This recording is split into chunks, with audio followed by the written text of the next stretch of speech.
Halo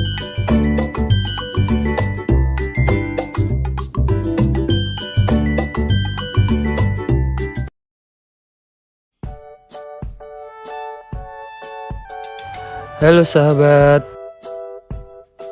gimana kabar kalian semua? Udah pada makan belum? Jangan lupa makan ya. Ngomong-ngomong soal makan, kenapa sih kita itu harus makan?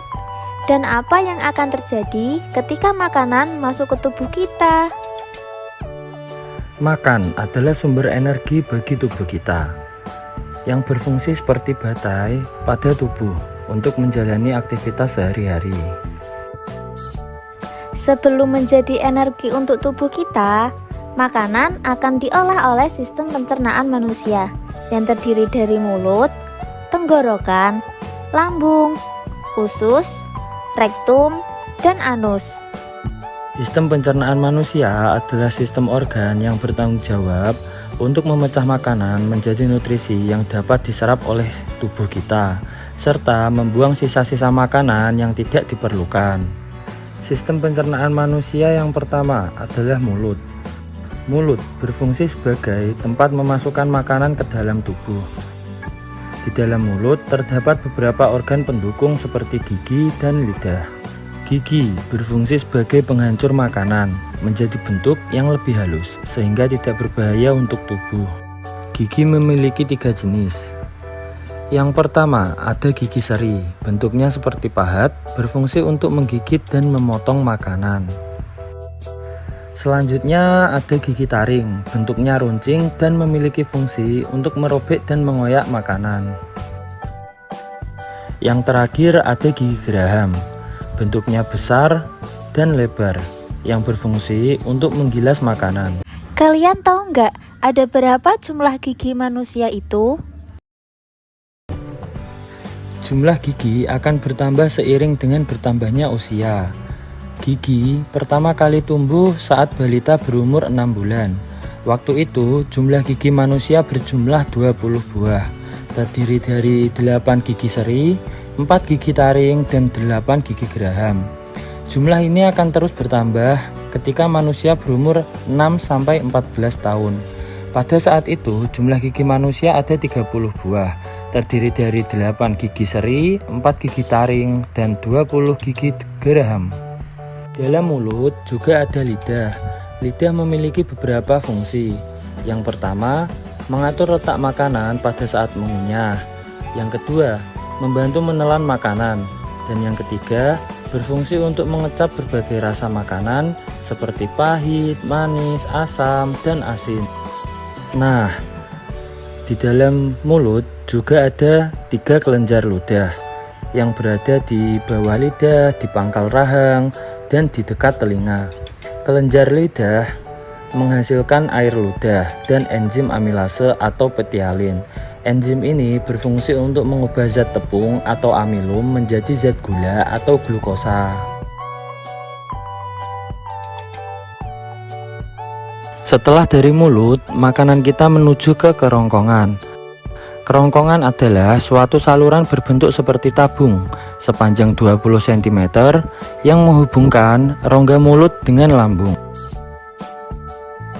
Nah, di dalam tenggorokan terdapat kantub yang bernama epiglotis yang memiliki bentuk seperti daun. Fungsi kantub ini berfungsi untuk memisah makanan dan udara.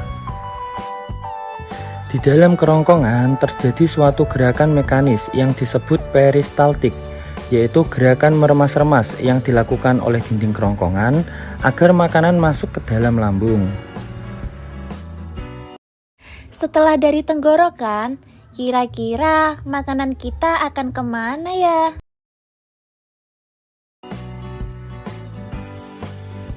Selanjutnya, makanan akan masuk ke dalam lambung. Lambung adalah organ pencernaan makanan yang paling elastis. Lambung berbentuk seperti kantong dan terletak di rongga perut bagian kiri atas. Di dalam lambung, makanan mengalami pencernaan secara mekanis dan kimiawi. Pencernaan mekanis dilakukan oleh dinding atau otot lambung yang meremas dan mengadu makanan. Sedangkan Pencernaan kimiawi dilakukan oleh getah lambung yang dihasilkan dari kelenjar getah lambung. Getah lambung mengandung 3 enzim, yaitu yang pertama, enzim pepsin, berfungsi memecah protein menjadi pepton. Yang kedua, enzim renin, yang berfungsi mengendapkan protein susu menjadi kasein.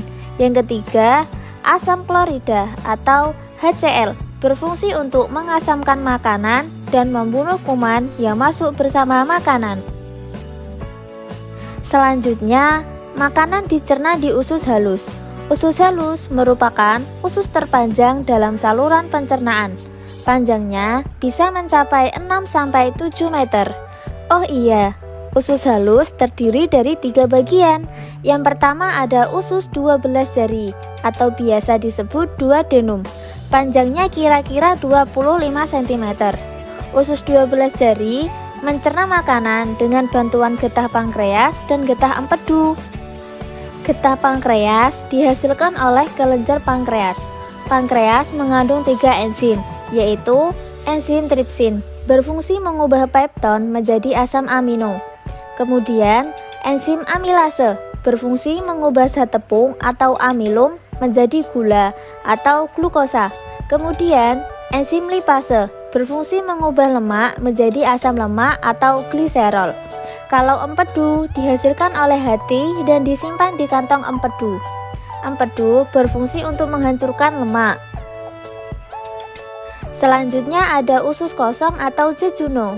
Usus kosong memiliki panjang 25 cm yang berfungsi untuk mencerna makanan dari usus 12 jari. Kemudian ada usus penyerapan, merupakan tempat menyerap sari-sari makanan di seluruh bagian dinding.